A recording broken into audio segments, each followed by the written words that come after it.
power is the sole reason. He can grant any desire. The cost? He claims something precious, your most prized possession in exchange. But I alone know his secret. A critical weakness in the evil spirit's pact. A fatal flaw in his absolute power.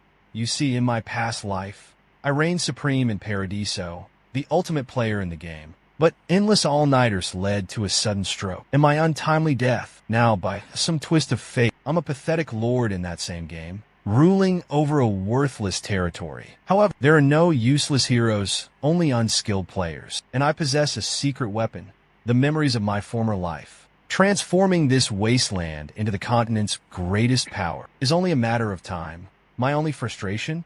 This body. It's fatter than a pig. Not only has it shortened my lifespan by a whopping 18,000 years, but all my stats are so low I couldn't fight off a dog.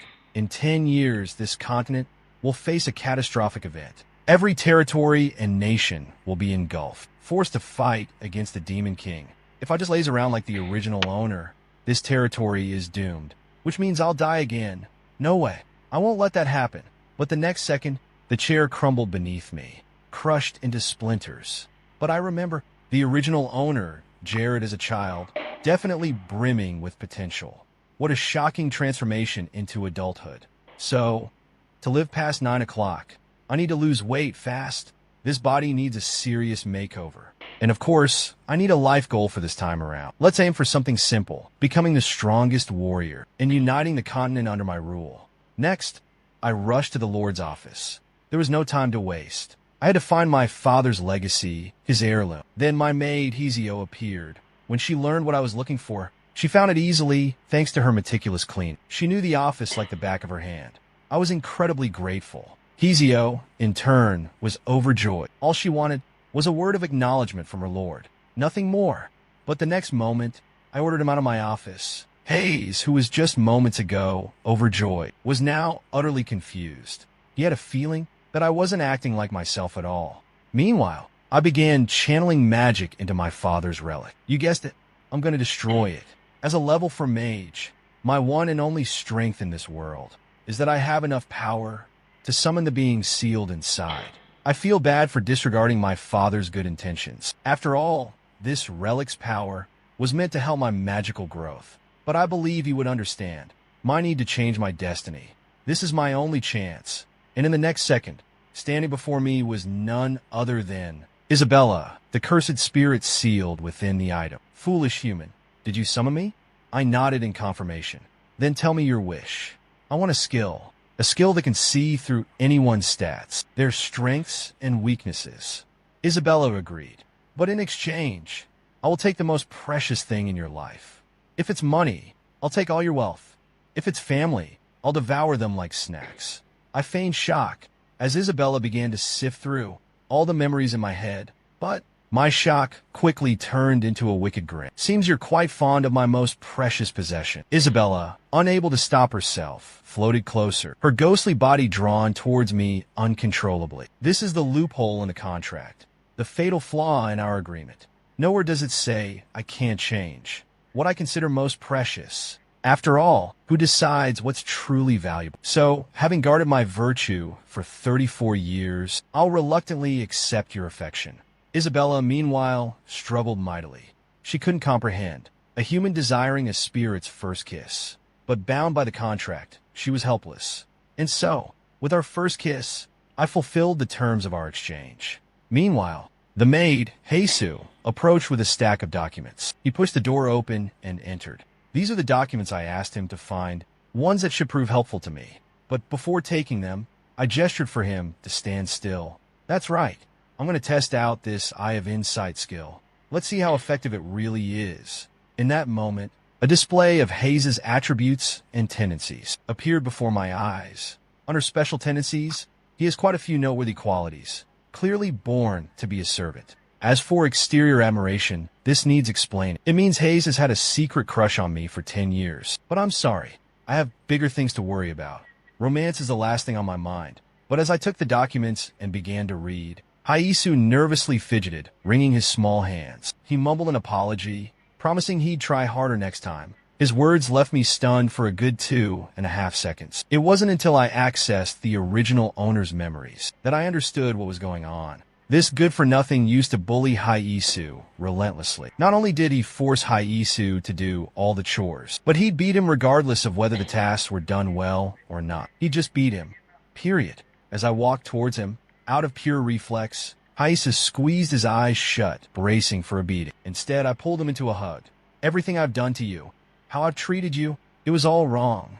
I promise I'll never act like that again. I won't be that person anymore. So please help me rebuild my image as a proper lord. Can you forgive me? Can you trust me again? Just as I expected, Hayes was moved to tears. She started bawling uncontrollably. After all, the girl had a crush on me. I never blamed you, Lord, she sobbed. I only wished to stay by your side forever. But now, I was Jared, and his past mistakes were now mine to bear. I explained my weight loss plan to Hayes. The food on the table was prepared at my request. It was disgustingly awful, but for someone my size, this was the only way to lose weight fast. These were special plants from the game, known to suppress appetite, and thanks to their effect, my fat was already breaking down. I'm burning twice the calories as usual. I can definitely feel myself getting thinner. But the taste of this stuff is like spoiled milk mixed with fermented soybean paste. I guess there's a reason why no one eats this, even if it's a readily available diet food. Just a plate. A fragrant steak appeared before me. Hayes said she learned it from the old chef, specifically for my health. She asked if I would mind trying it, but before she could finish, I started devouring it. All I can think is, Jared, you scumbag. You'd bully such a precious angel. How could you? While eating and reviewing documents, I learned about my territory, Calibia. It's located at the northernmost tip of the continent. Pests, monsters, bandits, dangers everywhere. Threats lurk around every corner. But the more desolate a place is, the more opportunities it holds. I need to get stronger fast. Otherwise, I can't capitalize on this advantage. Suddenly, Isabella appeared out of nowhere. You tricked me, she screamed. I swear until I get my eye of insight back. I will torment you until your dying breath, even exploiting the game's glitches. Things seem to be getting worse. Fine. I'll just treat her like a pet. The next morning, I called an emergency meeting. However, the attendees began whispering amongst themselves. They felt like the sun had risen in the west. One day, their incredibly lazy lord was actually seriously reviewing the documents they submitted. Suddenly, Gragas, the head of security, slammed his bottle down on the meeting table. My lord, why bother with these papers? Let's wrap up this meeting and go grab a drink. I got my hands on some rare spirits. You'll love them. From the original owner's memories. This guy was the reason for this body's laziness. Every time things got serious, he'd tempt me with drinks. If I want Calibria to develop quickly, pests like this need to be dealt with swiftly. So, I confronted Gragas. I told you this meeting was important. I made it perfectly clear. Why are you drunk again, Gragas? Do you have no respect for me as your lord? Gragas was speechless, completely dumbfounded. He had no idea that the lord he knew was long gone, replaced by a new soul. Gragas, defeated, tried to apologize, to explain himself. But I wasn't interested in excuses. A single magic missile obliterated the bottle in his hand. Then, in front of everyone, I stripped him of his rank as captain of the guard. I've heard rumors of your abuses of power. You've been robbing merchants, satisfying your own selfish desires. And because of your greed, the lives of my people have become unbearable. They've lost faith in me, their lord.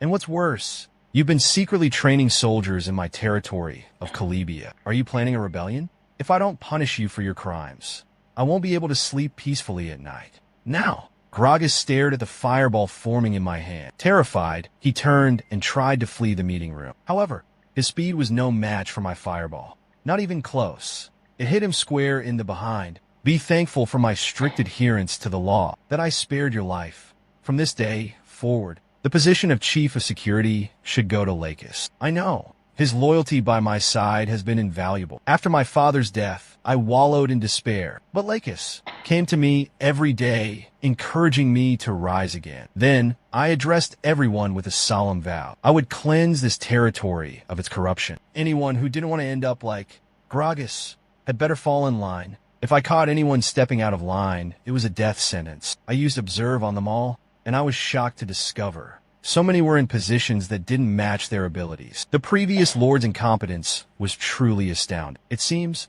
I have an overwhelming amount of work to do, but perhaps that old man, Orlean, can help me with this. Over the next month, Lakis followed my instructions to the letter. He rounded up all the soldiers who used to kiss up to Jarakas.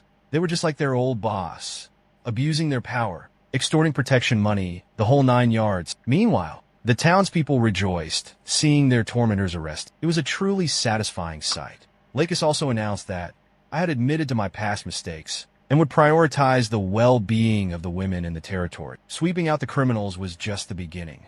More improvements were on the way. In less than 2.5 days, almost everyone in the territory had regained their trust in me. Things were back on track. And me? Just by rubbing my belly every day, I could increase my magic power. Another exploit hidden within this game. By releasing magic power with both hands towards myself and reabsorbing it back into my body, it was easily done. The developers claimed it wasn't a bug, but using this method, I reached level 12 as a magician